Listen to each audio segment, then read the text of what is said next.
செஞ்ச பாவத்துக்கெல்லாம் தண்டனை நம்ம தானே அனுபவிக்கணும். அது எனக்கு இதில் மனசு சரியில்லைனாக்கவே அங்கே ஏதோ கர்மா வேலை செய்யுதுன்னு அர்த்தம். உடனே நான் ஓடிடுவேன் கடவுள்கிட்ட. ஐயா சாமி வந்து நிற்கிறேயா, மனசு சரியில்லையா, கொஞ்சம் மனசை தேத்தி விடியா சாமி அப்படின்ட்டு போய் நின்றுடுவேன் நான்.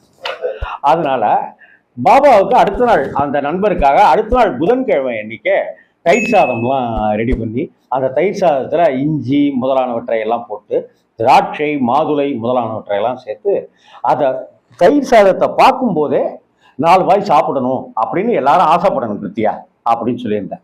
அது மாதிரி அபிஷேகங்கள்லாம் பண்ணோம்.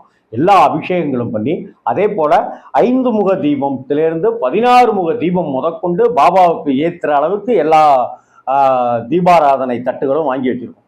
அது மாதிரியான தீபாராதனைகள்லாம் செஞ்சு அபிஷேக ஆராதனைகள் எல்லாம் செஞ்சு பாபாவுக்கு வந்து வெந்நீர்ல குளிக்கிறது தான் ரொம்ப ரொம்ப இஷ்டம். பாபா வெந்நீர் குளியலை தான் விரும்புவார் ஷீரடி